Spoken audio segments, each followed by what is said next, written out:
karena Engkaulah keselamatan kami. Hari ini Tuhan, dengan telinga hati dan pikiran kami mau belajar mendengarkan Engkau berbicara kepada kami. Terima kasih Tuhan, saatnya kiranya Engkau memberkati setiap kami, supaya kami boleh mengerti kebenaran firman Tuhan.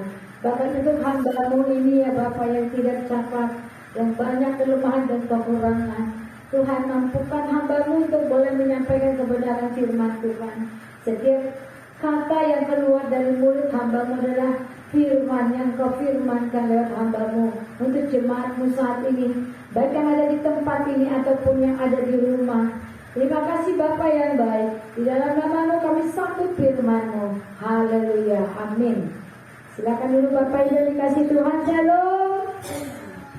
Shalom. Iya, shalomnya kurang kuat.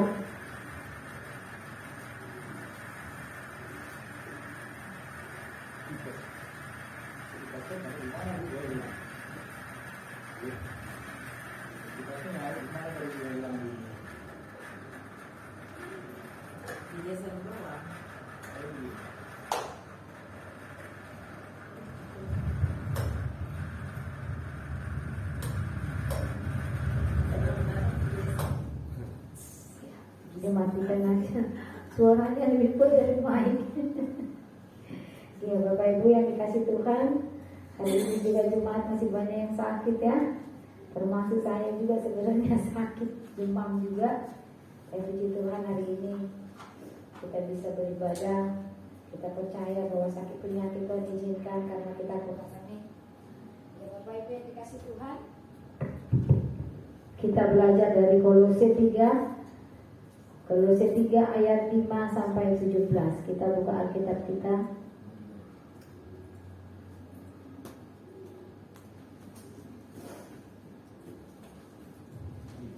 Kita buka Alkitab kita Kolose 3 ayat 5 sampai 17. Sudah ketemu Bapak Ibu? Iya. Kolose 3 ayat 5 sampai 17. Tadi sudah dikirim di GB. Mari kita bangkit berdiri untuk menghormati firman Tuhan. Kita baca Kolose 3 5 sampai 17. Ini berbicara tentang manusia baru. Kita berganti-gantian, saya ayat 5, Bapak Ibu ayat berikutnya. Manusia baru, karena itu matikanlah dalam dirimu segala sesuatu yang duniawi, yaitu percabulan, kenajisan, hawa nafsu, nafsu jahat, dan juga keserakahan yang sama dengan penyembahan berhala. Semuanya itu mendatangkan murka Allah atas orang-orang durhaka.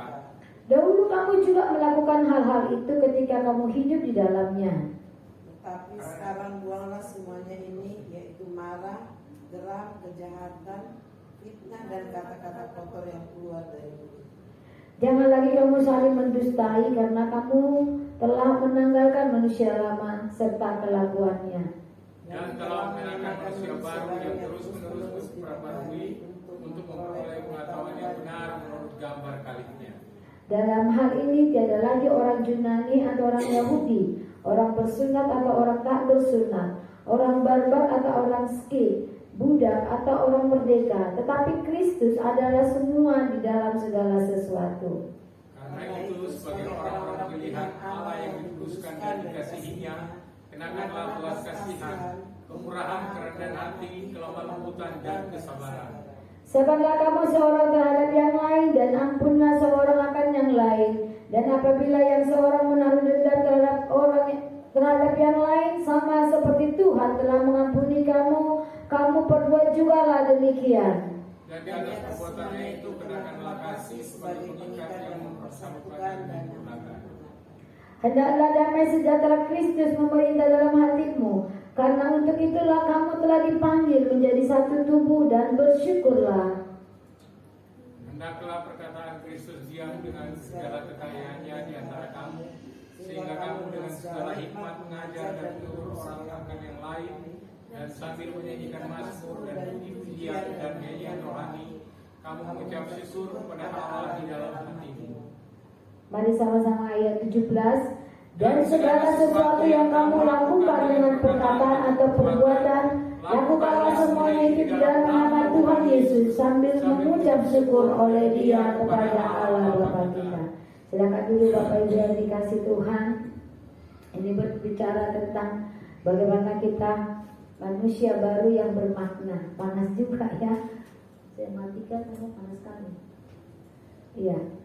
Bagaimana hidup kita, kekristenan kita ini bermakna di tengah-tengah dunia, terlebih pada masa-masa sekarang, masa di mana banyak terjadi krisis.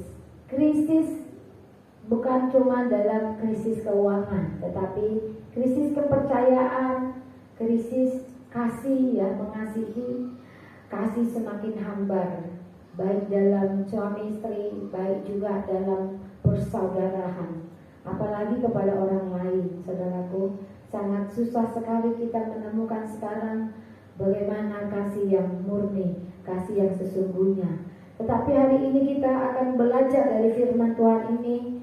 Ini dulu sudah pernah dibawakan di tempat ini, saya ingat sekali, mengenai bagaimana orang yang hidup di dalam percabulan itu sama dengan berhala. Nah, tapi yang hari ini yang kita bahas bukan lagi berbicara tentang orang yang masih hidup dalam percabulan atau dalam rupa-rupa dosa, tetapi bagaimana kita yang tadinya hidup di dalam dosa itu, hidup kita yang baru ini menjadi bermakna, ya. Di luar Kristus kelihatan orang-orang mengalami keberhasilan, kesuksesan dan ketenaran, ya kan? Kalau mau kita lihat orang di luar Kristus banyak yang sukses, Bapak Ibu, banyak yang tenar, banyak yang terkenal, usahanya jalan, bahkan rumah tangganya harmonis, ya kan? Maka ketika kakak saya membiarkan keponakan saya meninggalkan Tuhan, dia mencontohkan dengan kakak iparnya yang juga meninggalkan Tuhan, dan hidupnya harmonis. Jadi mereka berpatokan hanya rumah tangganya harmonis walaupun dia telah meninggalkan Tuhan, bukan lagi di dalam kehidupan Kristen. Orang Kristen melihat itu, saudaraku. Tetapi yang harus kita tahu bahwa bukan harmonis yang semu yang diajarkan oleh Rasul Paulus di sini, yaitu ajarannya Tuhan Yesus Kristus. Bapak Ibu yang dikasih Tuhan, tadi dikatakan orang di luar Tuhan pun banyak yang sukses, yang kaya. Orang di luar Tuhan pun banyak yang hidupnya harmonis suami istri. Tetapi orang di dalam Kristus ada banyak yang hidupnya miskin, ada banyak yang usahanya gagal, bangkrut. Ada juga rumah tangga yang berantakan padahal statusnya Kristen. Apa kita menyalahkan Tuhan akan hal ini, Bapak Ibu? Sejak aku mengikut Kristus, sejak aku menjadi orang Kristen, rumah tanggaku berantakan. Sejak aku mengikut Kristus, bisnisku gak jalan. Lalu kita menyalahkan Tuhan. Orang yang dewasa rohani, dia akan menganggap itu satu cara Tuhan untuk membawa imannya naik level, Bapak Ibu. Amin. Tuhan gak pernah memberikan kita zona nyaman. Tuhan gak pernah membiarkan orang Kristen hidupnya begitu-begitu saja. Tuhan gak pernah membiarkan gereja ini begitu-begitu saja, Bapak Ibu. Maka kita yang bergerak, kita harus bergerak. Kita gak bisa duduk diam pulang, tetapi kita bergerak untuk mengalami sesuatu hal yang baru. Karena Tuhan gak bisa bekerja dengan batu, gak bisa bekerja dengan manusia mati. Walaupun ada firman Tuhan berkata, bahkan batu pun Tuhan bisa buat untuk memuji Dia. Itu kalau mau dibilang udah jalan terakhir. Karena manusia yang diberikan hak progresif itu tidak mau memilih memuji Tuhan. Bapak Ibu yang dikasih Tuhan, dari bacaan kita tadi, pada ayat 5 dikatakan di situ, karena itu matikanlah dalam dirimu segala sesuatu yang duniawi, yaitu percabulan, kenajisan, hawa nafsu, nafsu jahat, dan juga keserakahan yang sama dengan penyembahan berhala. Ini sudah kita matikan. Lalu apa lagi Tuhan? Ini yang harus kita jawab. bahwa kita hidup harus berdampak. Tadi orang Kristen banyak hidup yang susah loh Bapak Ibu saat ini. Yang rumah tangganya juga diguncangkan saat ini. Tetapi saya mau berkata, Tuhan izinkan itu masa-masa sepertinya adalah apa? Karena waktunya Tuhan sudah semakin dekat. Waktunya Tuhan sedang menampi, saudaraku. Apakah kita gandum yang berisi ataukah kita lapung? Maka kita siap ditampi, Bapak Ibu yang dikasih Tuhan. Tuhan memurnikan kita. Apakah kita hanya Kristen suam-suam kuku? Yang Tuhan katakan kamu gak panas, kamu gak dingin, maka sebaiknya dimuntahkan. Ini masanya, ini saatnya. Maka kita menjadi orang Kristen, harus menjadi orang Kristen yang serius ya. Jangan kita memandang orang, oh dia di luar Tuhan tapi dia sukses. Lalu kita mundur dalam pelayanan, mundur dalam mengiring Tuhan. Ya, padahal apa yang seharusnya, yang sebenarnya di dalam Kristus yang kita miliki itu lebih berarti daripada yang dimiliki orang yang di luar Kristus. Orang di luar Kristus mungkin memiliki istri yang cantik, suami yang ganteng, yang gagah, yang punya posisi, punya perusahaan. Lalu kita lihat diri kita gak punya apa-apa yang bisa kita imbangi. Tetapi mari lihat siapa Yesus Kristus yang kita miliki itu. Dikatakan Yesus Kristus yang memberi kehidupan itu lebih dari apa yang kita lihat dimiliki oleh orang di luar Kristus ya. Jadi apa makna Kristus bagi hidup kita, saudaraku? Kita tidak lagi berbicara apa artiku hidup saat ini, apa artiku menjadi istri saat ini, apa arti aku seorang pekerja saat ini, tetapi apa maknaku sebagai orang Kristen yang memiliki Kristus di dalam hidupku. Apa makna Kristus dalam diri kita? Yang pertama, saudaraku, kita harus bangga bahwa kita telah diciptakan menjadi manusia baru. Amin. Orang di luar Kristus dia tidak diciptakan menjadi manusia baru karena dia tidak menerima Kristus. Tetapi kita, saudaraku yang dikasih Tuhan, ini yang harus kita pegang sebagai orang Kristen, bahwa kita diciptakan menjadi manusia baru. Kita lihat ayat 9 dan 10. Jangan lagi kamu saling mendustai karena kamu telah menanggalkan manusia lama serta kelakuannya. Menanggalkan manusia lama serta kelakuannya digambarkan seperti kita sedang memakai gaun, di mana gaun itu putih tetapi sudah kena noda-noda. Katakanlah mungkin noda becek. Saudaraku, itu harus kita apa? Kalau kita tetap pakai, bagaimana kita mau membersihkannya? Tentunya harus kita tanggalkan. Demikian dengan hidup kita, saudaraku.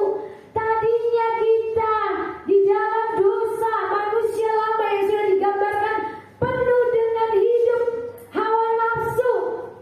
Kita harus tanggalkan, dilepaskan.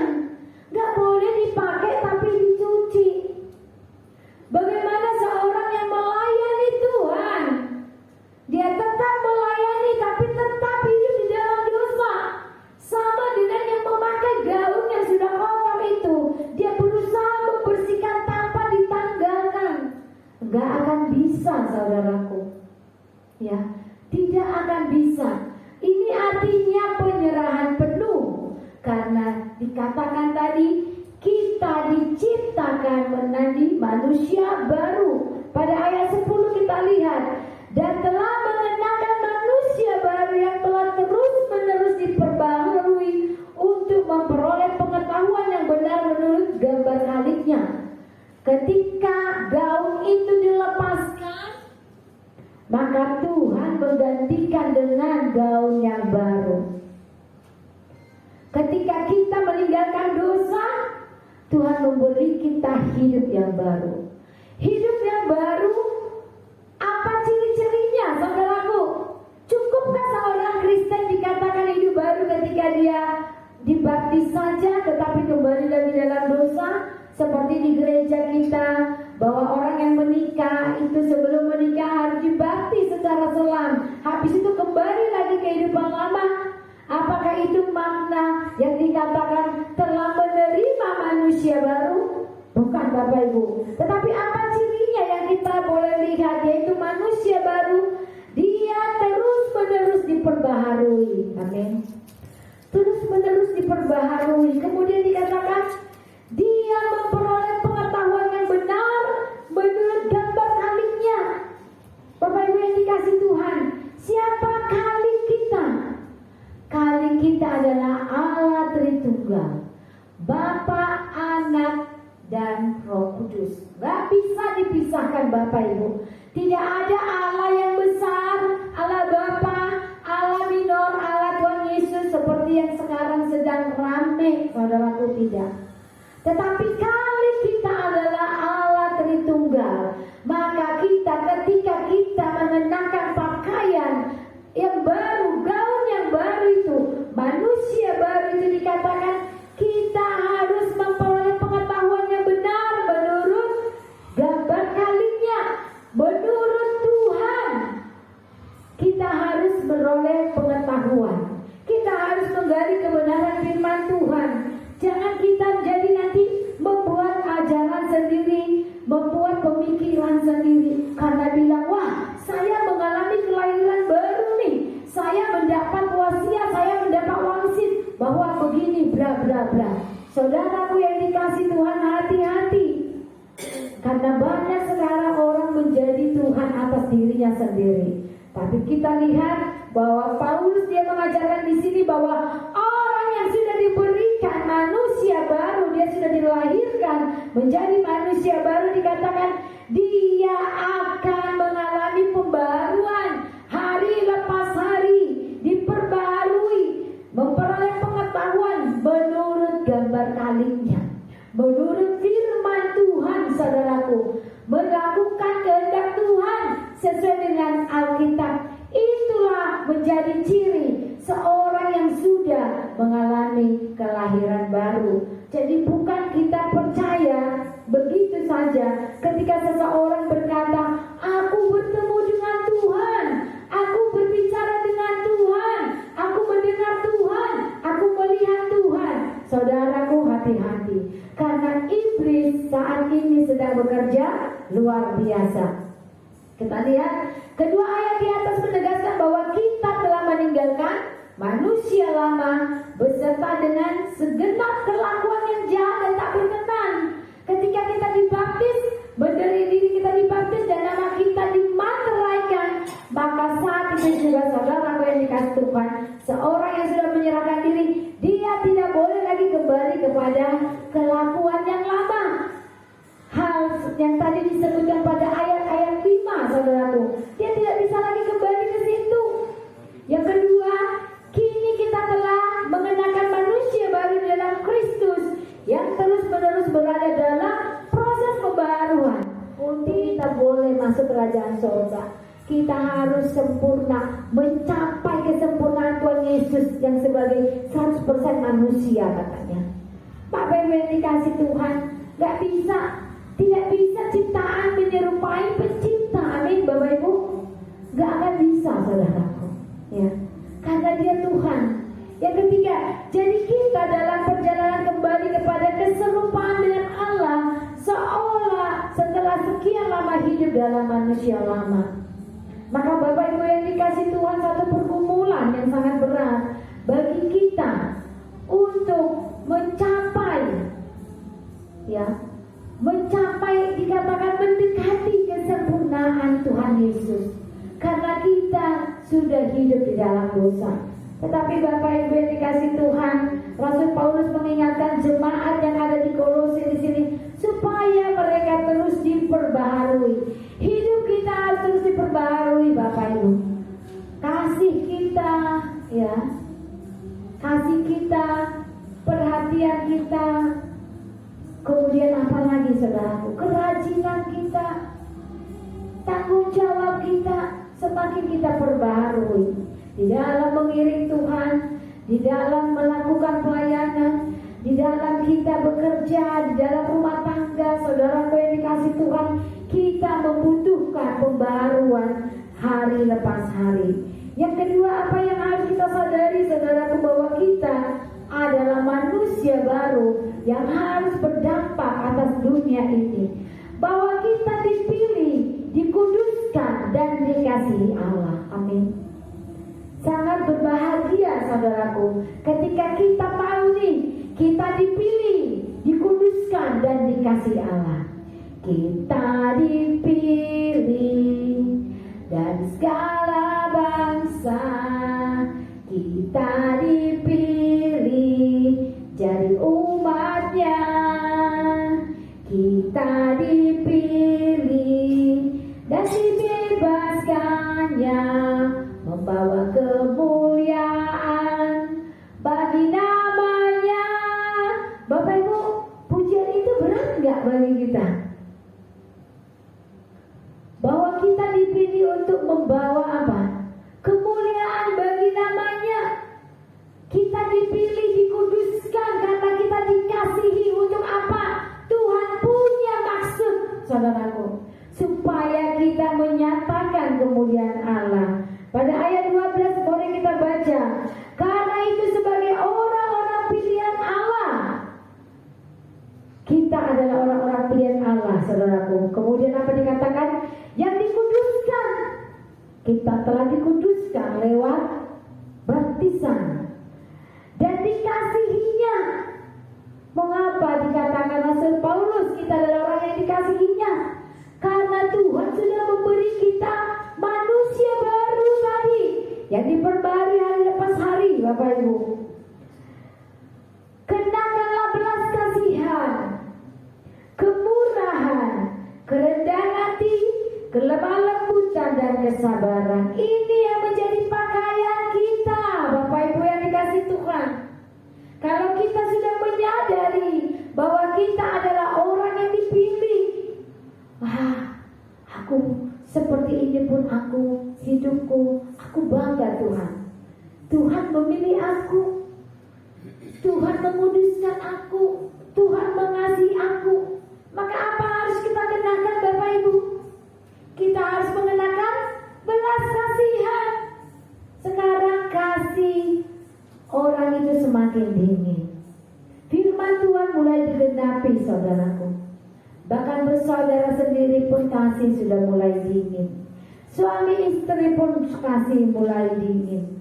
Kemudian mari kita kenakan kelemah lembutan. Kemudian kesabaran.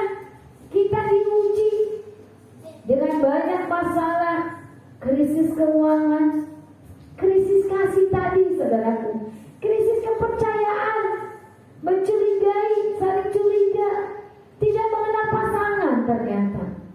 Bapak yang dikasih Tuhan, Tuhan mengingatkan kita hari ini supaya kita mengenakan ini yang menjadi pakaian kita, bahwa kita harus menjadi orang yang murah hati, orang yang rendah hati, orang yang lemah lembut dan sabar.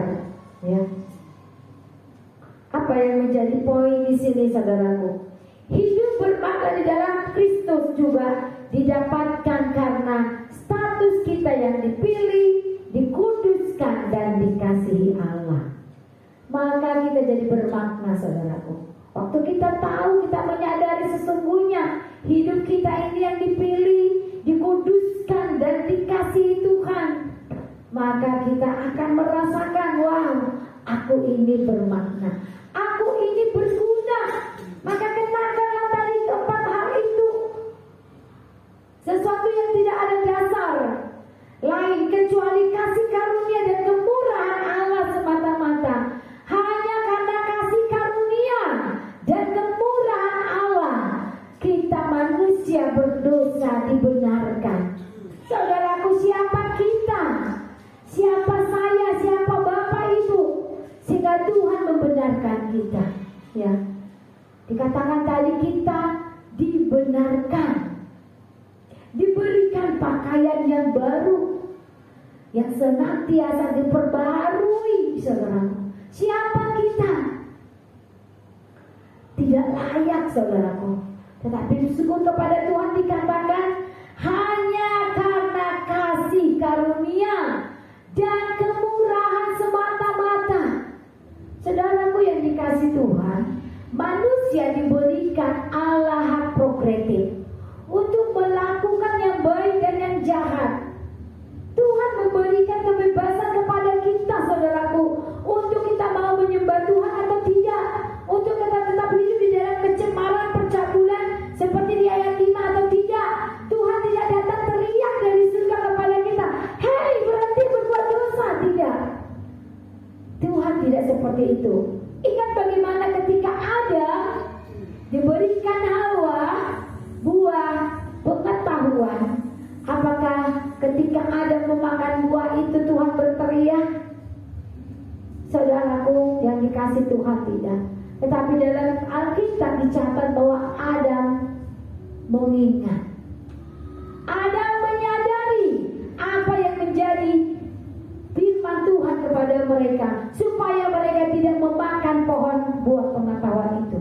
Apakah Tuhan ketika melihat manusia, orang-orang Kristen berbuat dosa, berselingkuh, bercatur, apalagi korupsi, membunuh, apakah Tuhan berteriak dari surga? Tidak, saudaraku. Karena apa? Kita adalah manusia yang hidup, yang diberikan hak kebebasan, hak progresif untuk memuji Tuhankah atau tetap di dalam dosa. Tetapi Tuhan mengutus kita, Tuhan mengutus rasul-rasul, Tuhan mengutus murid-murid, Tuhan mengutus jemaat faith untuk mengingatkan orang yang masih hidup di dalam dosa. Karena hanya kemurahan semata. Kalau kita sudah menyadari bahwa kita hari ini hidup hanya semata-mata karena kemurahan Tuhan, maka saya percaya Bapak Ibu semua akan dengan senang hati melayani.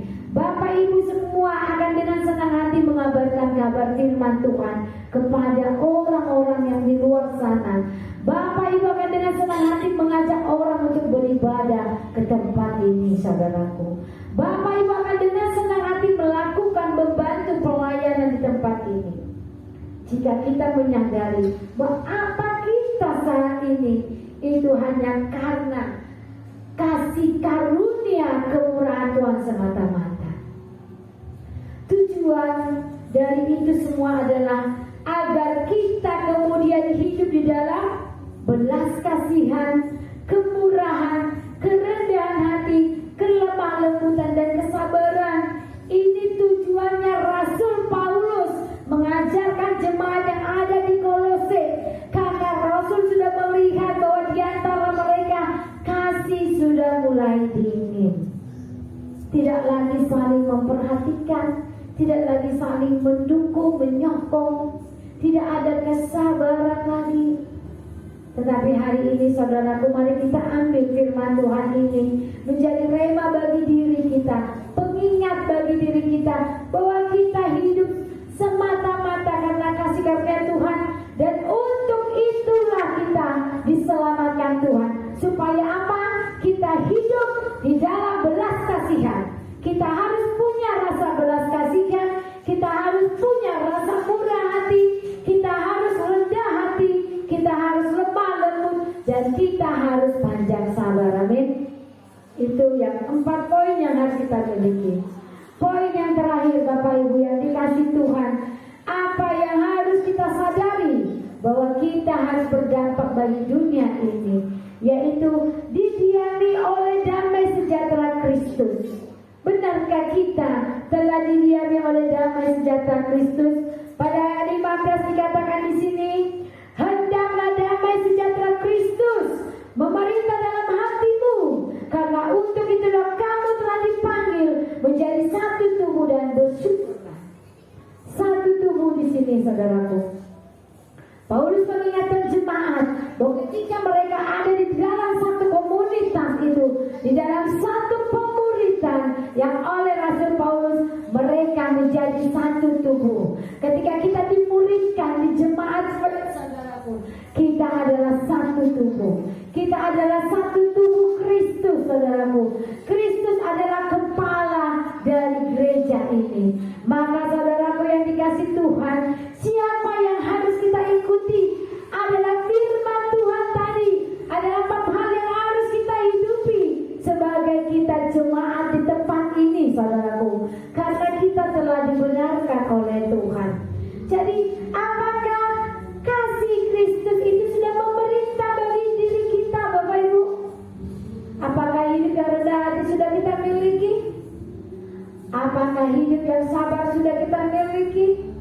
Apakah kemurahan hati sudah kita miliki? Apakah kita sudah bersyukur, Bapak Ibu? Itu yang perlu kita ingat hari ini, saudaraku, sebagai kita satu tubuh yang dikumpulkan Tuhan di tempat ini. Yang pertama, hidup kita juga bermakna di dalam Kristus karena tersedia bagi kita damai sejahtera ketika menjalani kehidupan dengan berbagai macam tantangan. Saudaraku, kapan kita bisa bersaksi bahwa damai sejahtera Tuhan kita alami? Kalau waktu senang-senang aja, waktu rumah tangga aku duit banyak, pasti damai sejahtera. Tetapi damai sejahtera yang bagaimana yang menjadi ukuran kekristenan, saudaraku? Karena orang di luar Kristus pun mereka damai sejahtera, uangnya banyak, suaminya baik, ya kan? Penghasilnya banyak, anak-anaknya baik, mereka juga damai sejahtera. Tetapi damai sejahtera mana yang menjadi ukuran kita sebagai orang yang sudah dilahirkan kembali, yang sudah mengalami Kristus yang memerintah dalam diri kita, Bapak Ibu? Damai sejahtera yang bagaimana? Adalah bagaimana kita bisa berdamai dengan diri kita ketika kita di tengah-tengah tantangan berat. Bagaimana kita berkata kita merasa damai ketika uang gak ada, ya kan? Ketika anak memberontak, ketika segala sesuatunya gak bisa kita pegang. Tetapi saya juga belajar, kita semua belajar, saudaraku. Ketika di keadaan seperti itu kita dikatakan Rasul Paulus di sini, biar kasih Kristus, damai Kristus menguasai hidup kita, memerintah di hati kita, saudaraku. Cara daging sulit, ya kan? Sangat sulit sekali. Tapi kita belajar, saudaraku. Namanya tadi dikatakan kita diperbarui supaya kita mendekati kesempurnaan Kristus. Kesempurnaan Kristus di sini bukan cuma kesempurnaan Kristus sebagai manusia, saudaraku, tetapi kesempurnaan Kristus sebagai Tuhan. Karena Tuhan yang menciptakan kita, dikatakan kita ini serupa dan segambar dengan Tuhan. Maka dikatakan tadi kita mendekati seperti dikatakan hati. Ayat berapa tadi itu? Ayat, kita lihat ayat 10 ya. Dikatakan pada ayat 10, dan terus menerus diperbarui untuk memperoleh pengetahuan yang benar menurut gambar kalinya. Kalinya itu Allah Tritunggal, saudaraku. Jadi kita menguasai diri kita. Damai sejahtera Tuhan ada pada kita ketika kita menghadapi banyak tantangan. Kita menyikapi satu tantangan harus berbeda dengan orang yang tidak mengenal Kristus. Harus berbeda dengan orang yang belum dilahirkan kembali. Pada yang kedua, bahkan damai sejahtera yang melampaui segala akal lah, yang akan memelihara hati dan pikiran mereka yang percaya kepada Kristus. Yang melampaui segala akal, maka bagi orang lain tidak masuk akal. Ketika Tuhan Yesus berkata, jika pipi kirimu ditampar, kasih juga pipi kananmu. Bagi orang yang punya akal itu menjadi tidak masuk akal. Maka Rasul Paulus berkata di sini pada kitab Filipi, surat Filipi, damai sejahtera yang melampaui segala akal lah yang memerintah hati dan pikiran mereka. Gak mungkin seorang yang anaknya udah diperkosa, dibunuh, tetapi orang tua ini bisa mengampuni orang yang sudah memperkosa dan membunuh anaknya. Tetapi itu terjadi, saudaraku. Itu ada terjadi di Jakarta beberapa waktu yang lalu. Anaknya mahasiswa punya mantan pacar, ya, putus, kemudian mantan pacarnya punya pacar, lalu mereka ketemuan. Anaknya ini dibunuh mereka, pasangan dibunuh. Saudaraku, orang tua ini orang Kristen, bapaknya korban ini, mereka bisa mengampuni.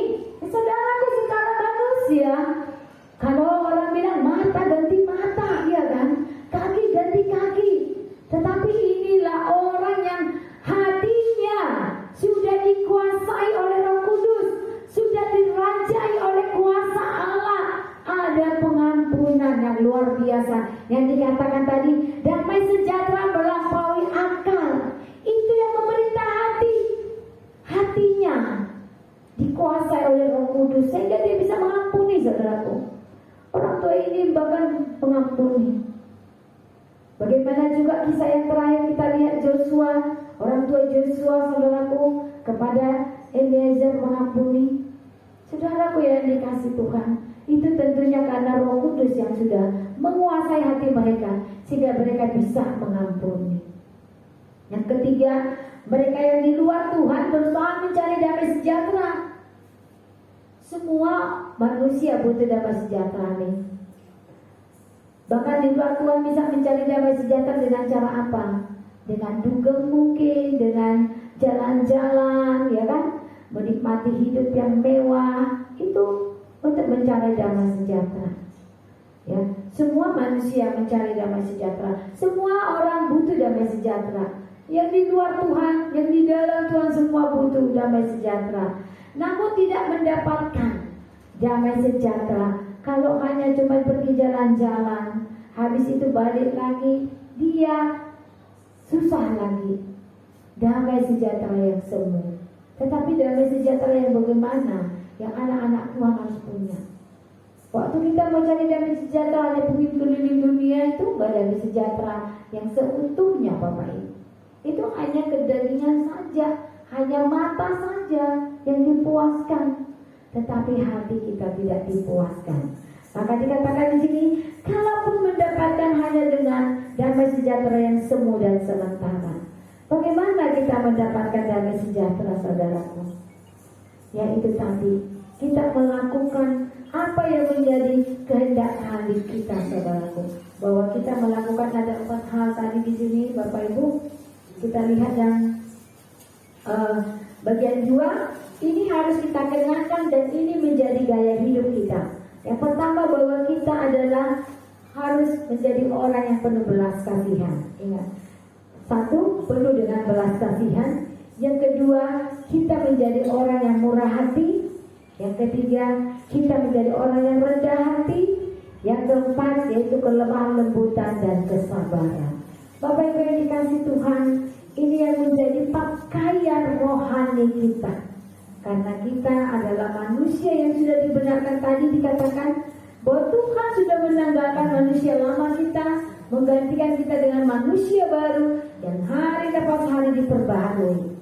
Maka yakin dan percaya hidup kita akan menjadi manusia hidup yang berdampak di dalam Kristus. Kita berdampak bagi orang lain, lingkungan, rumah tangga, pelayanan, sekolah, tempat bekerja, di marketplace, dimanapun Tuhan tempatkan kita menjadi orang yang berdampak, ya kan? Kalau kita menjadi orang yang sabar, kalau kita menjadi orang yang penuh belas kasih, kalau kita orang menjadi rendah hati, Bapak Ibu yang dikasih Tuhan, kalau kita tetap orang yang bersyukur, ya kan? Kita akan menjadi berkat.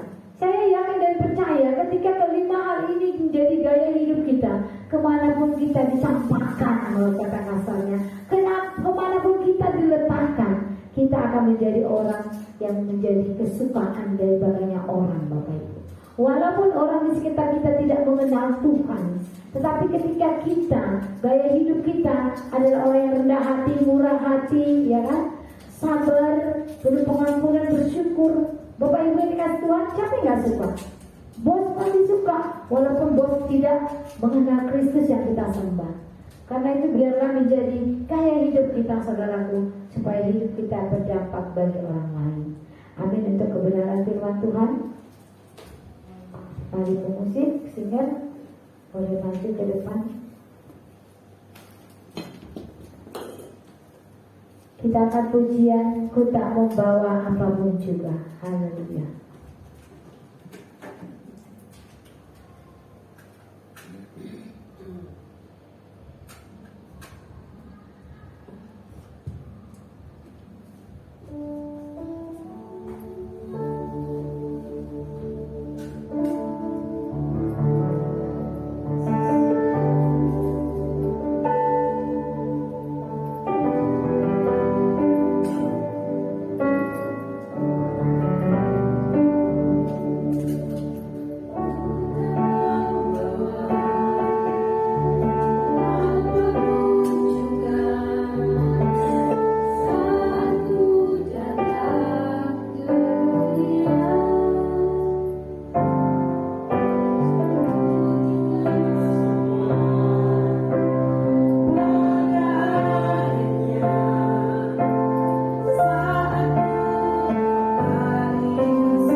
segenap